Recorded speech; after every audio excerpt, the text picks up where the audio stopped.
Հարգելի ընկերներ,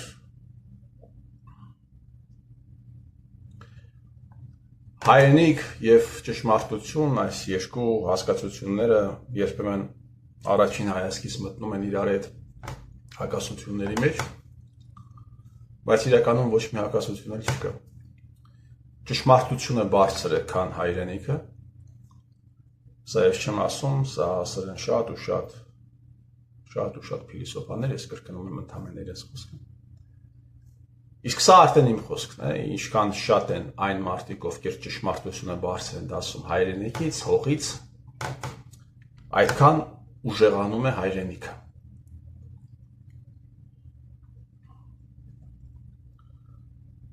Հիմա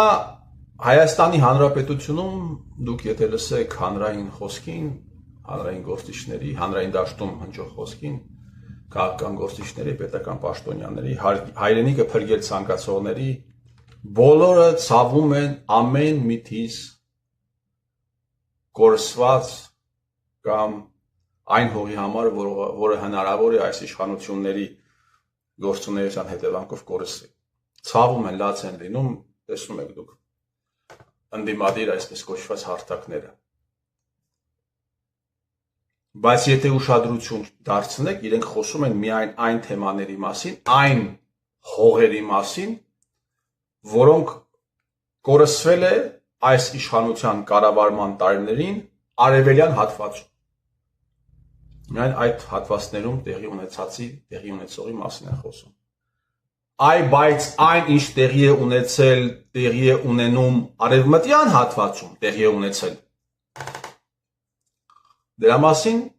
հայտնի ընդդիմադիր կայքերը և այդ կայքերում խոսող հայրենիք փրկողները պահում են բացարձակ լռություն։ Սա այս հանգամանքը ես վստահ եմ վաղը մյուս օրը պիտի տեղ գտնի պատմական վեպերում, պատմական վեպերից մինչև պատմական դասագրքեր, այս հանգամանքը պիտի տեղ գտնի։ Պիտի ասեն, որ այս ինչ կայքերում առավոտից երեկո խոսում էին Կիրանցի մասին,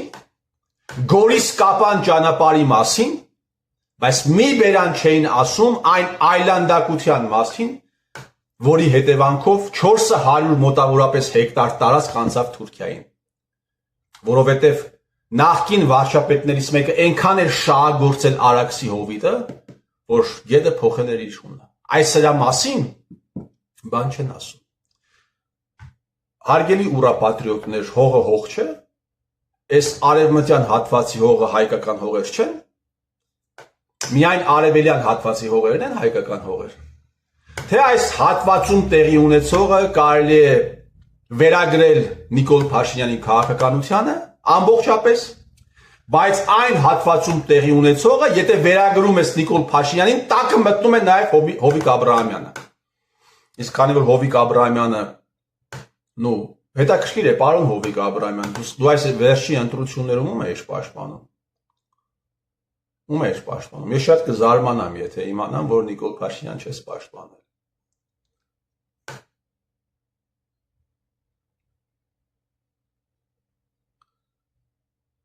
Պահում են հայտնի լրագրողները, հայտնի խմբագիրները, հայրենասեր աշխատող պատդոննկները պահում են լռություն։ Սրիկայությունը հասավ այն աստիճան, որ այս թեմայի մասին չխոսեց որևէ մեկը չխոսեց նախընտրական կամպանիայի ընթացքում։ Ես վստահ եմ ուղղակի, որ եթե մի քանի թեմաների վերաբերյալ օր ու գիշեր խոսեին, օգտագործելով լրատվականները, Փաշինյան Նիկոլը երբեք չէր կարող այդքան ձայն նույնիսկ նկարել, իսկապես կստանար հեղափոխություն։ Պարոն Ռոբերտ Քոչարյան, ասում ես, կեղծել է ընտրությունների արդյունքները։ Դու էլ նախընտրական կամպանիան ես կեղծել, ահա այս թեմաների մասին պահելով լռություն։ 400 հեկտարի մասին ես պահել լռություն, կեղծ հեղափոխության մասին ես պահել լռություն, պահել ես լռություն, թե ինչպես են հայերը իրենց հեկերը վաճառել ադրբեջանցիներին ստեղից կոմպենսացում են ստացել։ Դու պատկերացնում ես, եթե այս թեմաների մասին դուխ անեիր խոսալ։ Հասկանում եմ, գնում է դեպի ամեն ինչը կամ massam գնում է դեպի Սերժ Սարգսյան։ Չես ցանկանում չես ցանկանում։ Բա որ չես ցանկանում, չես մտել քաղաքականության մեջ։ Հետաքրքիր է։ Սամվել Կարապետյան, ես մի քիչ առաջ էլ մի պոստ արեցի, ես չեմ պատկերացնում մեկը ում կպել է Հայաստանի քաղաքական դաշտում, ում կպել է Սերժ Սարգսյանը եւ այդ մեկը չի այլանդակվել։ Չկա այդպիսի մարդ երևի, ուղղակի չկա։ Դու ինչ ես եկել, քեզ ինչու են բերել քաղաքական դաշտ, որ դու էլ քո փայ պահես լռությունը, հա? Առավոտից երեկո խոսես 300,000 ադրբեջանցիների մասին, վախեցնես մարդկանց, հասցնես խելագարության աստիճանի, հա, 300,000 ադրբեջանցի, հա, 300,000 ադրբեջանցի, հետո դուրս գաք ասեք, դե այսքան մանդատներով մենք կարողանանք անել այնպես մոտավորապես եմ մեջ բերում, որ Նիկոլո չի կարողանալու ընտրել գլխավոր դատախազ, կռիվը գլխավոր դատախազի համար էլ, բա դեմից ասեիր, Սամվել Կարապետյան, սկզբից ասեիր, որ մենք պայքարում ենք գլխավոր դատախազ նրա համար, որ Նիկոլ Փաշինյանը չկարողանա ընտրել գլխավոր դատախազ։ Բան չէ 300,000 ադրբեջանցիների մասին խոսում։ Եկեղեցու մասին խոսում, դու ինչ կապ ունես եկեղեցու հետ, հետաքրքիր, թե չէ, այս եկեղեցու հետ դու կապ ունես, սխալ եմ ասում։ Այս եկեղեցու հետ կապ ունես, կարող ես ունենալ, բայց դու քրիստոնեության հետ կապ ունես։ Սուրբ գրքում ինչ որ միտեղ գրված է, որ ճշմարտությունը պետք է ենթարկվի մշտական արհամարանքի, այդպիսի բան է գրված, որ պետք է տիրի սուտը ու պետք է տիրի կեղծիքը, այդպիսի բան է գրված Սուրբ գրքում։ Եթե կա, ասեք իմանանք, կարող է խմբագրել եք դուք։ Հիմա ամեն ինչ հնարավոր է խմբագրել փողով։ Դու ինչ կապ ունես քրիստոնեության հետ, Սամվել Կարապետյան։ Դու ասում ես, եկեղեցու համար են պայքարում, այն դեպքում, երբ որ Ծառուկյան Գագիկը ոտնահարելով եկեղեցու ավանդույթները, տիրոջ արձանն է բարձրացնում, բայց թեմայի մասին ինչու ձեն չես անում։ Բայց ձեն հան, եկեղեցու համար պայքարող, եղել են մարդիկ, ովքեր պայքարել են իրենց հավատքի համար, եկեղեցու համար, դարձել են իզգոյ, այդ մարդկանց սպանել են, դու ուր քրիստոնեությունը ուր, դու որ եկեղեցու համար ես պայքարում, Տաշիր Սամվել, որ եկեղեցու համար, բա պայքարում ես Ծառուկյան Գագիկին, ասա ես ինչ ես անում։ Սամվել Կարապետյան, եկեղեցու համար պայքարող, բայց քրիստոնեության հետ առնչություն չունեցող անձնավորություն։ Դու պատկերացնում ես Ծառուկյան Գագիկը ապրեր Չեչնիայում եւ հանկարծ որոշեր, որ մահմեդականների տրադիցիաները ոտնահարելով պիտի Մուհամեդի կիսանդրին տեղադրի, հետո իրենց հոգևոր առաջնորդը մի թեթև մեսիջ ուղարկեր Ծառուկյան Գագիկին, թե դա մեր տրադիցիաները խախտում է, եւ Ծառուկյան Գագիկը որոշել, որ այնուամենայնիվ ինքը պիտի մնա անվրդով, հա, պիտի բան լինի, այդ մեսիջին պիտի անտեսի պիտի այդ մեսիջը եւ պիտի շարունակի իրականացնել իր գործը։ Դուք պատկերացնում եք Ծառուկյան Գագիկի հետ ինչ տեղի կունենար։ Դու չեչենների հետ երևի ինչ որ առնչություն ունեցել ես։ Ինչ կլիներ։ Բախոսի այս թեմաների վերաբերյալ Սամվել Կարապետյան եկեղեցու համար պայքարող, բայց քրիստոնեության հետ առնչություն չունեցող կյանքիդ մեջը բացել ես։ Ես վստահ եմ, որ սովորական դասագրքային հարցեր, եթե քեզ ուղեն քրիստոնեությունից Սուրբ գրքից, դու բացարձակապես, ես վստահ եմ ուղղակի, միգուցե սխալվում եմ, բայց դժվար։ Դու բացարձակապես տեղեկացված չես, թե ինչի մասին է խոսքը, եւ հարցերին չես կարողանալու պատասխանել։ Ինչպես կարող է 60-ից տղամարդը լինի այսքան լիցեներ, Կարապետյան Սամվել։ Եկեղեցու համար ես պայքարում։ Բա Էդգար Ղազարյանին ինչու ես մտցրել ցուցակ Կարապետյան Սամվել։ Էդգար Ղազարյանը վայրահաչում էր ամենահարգված arczepiskopos-ներից մեկի հասցեին, որովհետև նա Սերժին բան էր ասել ու Ռոբերտ Քոչարյան, բայց այս պարագայում Էդգար Ղազարյանը պաշտպանում էր Սերժին։ Իր քաղաքական ղեկավարին բան ասելու համար հենց վայրահաչում էր arczepiskopos-ի հասցեին։ Բան չես բերել ցուցակ Տաշիր Սամվել Էդգար Ղազարյանին։ Այս հարցը քեզ ինչու չեն տալիս։ Բերել ես, նստեցրել ես քո դեմը խմբագիրներին, լրագրողներին։ Հիմա մեկը եթե ասի Հայաստանի Հանրապետությունում ժուրնալիստիկա չկա, մեկից դուրս կգա Արամ Աբրահամյանը կամ Սաթիկ Սեյրանյանը, չէ՞։ Դուրս կգան, կասեն, «Էս ինչ ես ասում, բա ինչ ասենք, այս ամենը տեղի է ունեցել ձեր բոլորի ուղիղ մասնակցությամբ»։ Առավոտ կայքը դարել է հանրապետականի հավելվածը, ամոթ չես անում Արամ Աբրահամյան։ Դու գետինը չես մտնում, Պլատոն ես բանանում, Պլատոնի մասին ես խոսում, գրքերի հաղորդում ունես, հրաշալի հաղորդումներ ես, շնորհակալ եմ այդ հաղորդաշարի համար։ Պլատոնի մասին ես խոսում, Օրուելի մասին ես խոսում, Ֆոլկների մասին ես խոսում, հա, Արիստոտելի մասին ես խոսում, Ջոն Ռոլզի մասին ես խոսում, իմ սիրելի տնտեսագետներից մեկի մասին, արդարության վերաբերյալ հրաշալի տեսություն ունի Ջոն Ռոլզը։ Теория справедливости, черные вуали։ Բայց այդքան բաների մասին ես խոսում, այդքան արժանապատվություն չունես, որ առավոտ կայքը չդարձներ Սերժ Սարգսյանի հավելվածը։ Մարինա Ղազարյանը վերջը ով է։ Արամ Աբրահամյան, այդ որ նամակներ էր, հոդվածներ էր տպում առավոտում։ Ով է Մարինա Ղազարյանը։ Ես մի քանի մարդու հարցրել եմ առավոտի լրագրողներից, որևէ մեկը չի ճանաչում։ Ով է Մարինա Ղազարյանը, Արամ Աբրահամյան։ Այս հարցը վերջը ես քեզ տալու եմ։ Այս հարցը քեզ հետապնդելու է։ Ով էր այդ կինը, որը հայրախառն հոդվածներ էր տպում առավոտում։ Դու դա ձեր ես արել։ Այս աստիճան ամորալություն, հա, այս աստիճան թքեն մարդիկ ճշմարտության վրա, արժանապատվության վրա ժողովրդի ու սարքեն այսպես, հա, մարդկանց սարքեն։ Ես ասում եմ Հայաստանի Հանրապետությունը նույնիսկ հայրենիք սիրող չկա, նույնիսկ հող սիրող չկա, խոսքը վերաբերվում է այդ զանգվածներին, խոսքը սովորական մարդկանց չի վերաբերվում։ Այստեղ կա մեկ սեր փողի նկատմամբ, մասնավորապես սեր դոլարի նկատմամբ։ Ողբերգությունը ոչ թե նրանում է, որ ճշմարտությունը ստորադասվում է հողին, հայրենիքին, այլ ողբերգությունը նրանում է, որ ճշմարտությունը ստորադասվում է փողին,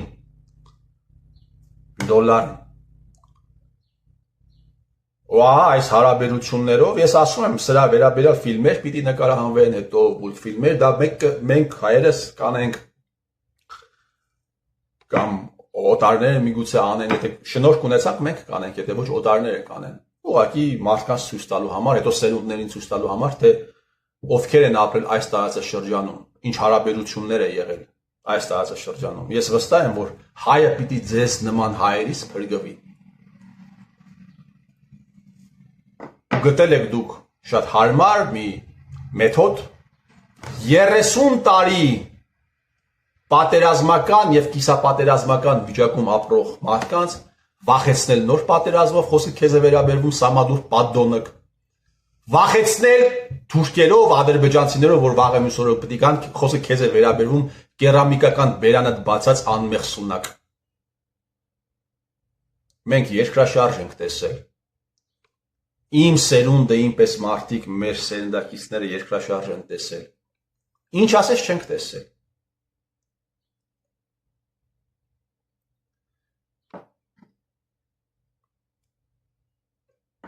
«2015 թվականի հունվարի 12 ենք տեսել։ Դու գիտես դա ինչ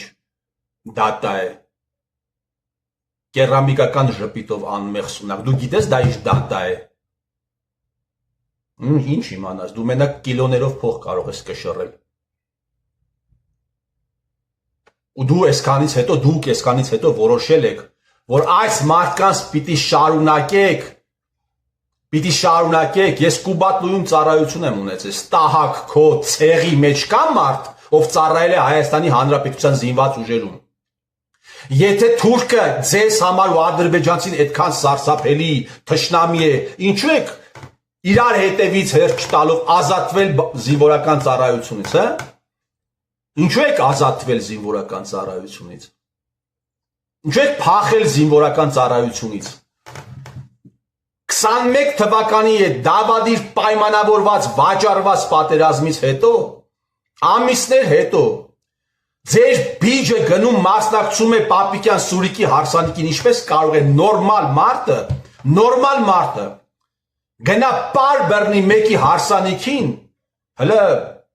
հարավոր մարմինել հողինել հանձնված չի, ով իր աղդամը մեր հայրենիքն է, իր այդ արտահայտություններով իր Ալենի Նիկոլի լրացնում էր կազուս բելին, ինչպես կարող է նորմալ մարդը դա անի, ու հետո կանգնի ասի մենք բան ենք արել, բա խոշոր կորպորացիայի ղեկավար եմ, դրա համար դա ինչ, դա հարսանիքը ընտանեկան միջոցառում է, դա հո պետական միջոցառում չէ, որ ասում ես ի պաշտոն եմ մասնակցել, քանի միլիոն դրամներ եք Դավադիր պատերազմից հետո ուղարկել Փաշինյանի ու Աննա Հակոբյանի հետ աֆիլացված ֆոնդերին, Տաշիշ Սամվել, քանի միլիոն դրամ դրա բացատրությունը կա, ինչպես է ստացվել, որ Փաշինյան Նիկոլը Արցախի էթնիկ զտումից հետո 30 միլիոն դոլար քեզ օգնություն է տվել, 30 միլիոն դոլար ֆինանսական օժանդակություն, ֆինանսական պարտավորությունները եւ փակում է մեկ այլ մարդ, դա օգնություն է, չէ՞, Սամվել Կարապետյան, օգնություն է։ Շնորհակալ չես Նիկոլ Փաշինյանին։ Ցույց տվեք մի հրապարակային հայտարարություն, որը սրանք արել են Արցախի էթնիկ զտումից հետո։ Ցույց տվեք։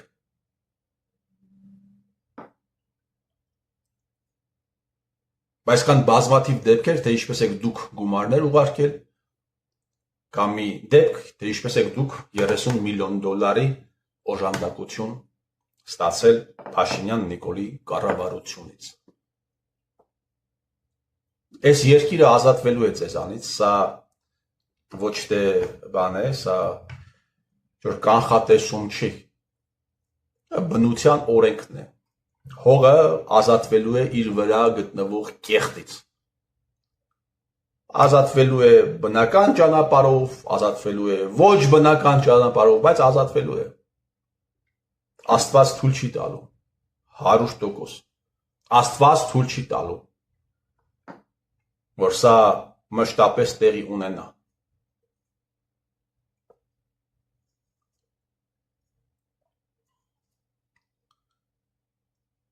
Հայը պիտի ազատվի հայի կառավարումից։ Այդ օրը գալու է, երբ ներքին գործերի նախարարը մտնելու է հեռուստաընկերություն պետական եւ մարդկանց բացատրելու է եւ մարդկանց ներկայացնելու է փաստաթղթեր, տեսանյութեր, թե 30 տարիների ընթացքում իրենց երկրի հետ, իրենց հարազատի հետ, հարազատների հետ ինչ են արել պատկերավոր ասած սերժիկները։ Այդ փոքր մարդիկ, որոնք ունեն նենգություն, ստորություն, շատ կազմակերպված են, ունեն իրենց մանկլավիկները եւ անսահման փող, անսահման ուղակի փող, այդ օրը գալու է, այդ մարդը ելույթ է ունենալու եւ դուք գիտեք, որ այդ ելույթից հետո հաջորդելու են գործողություններ։ Մեծ ձեր տիրոջ մերը։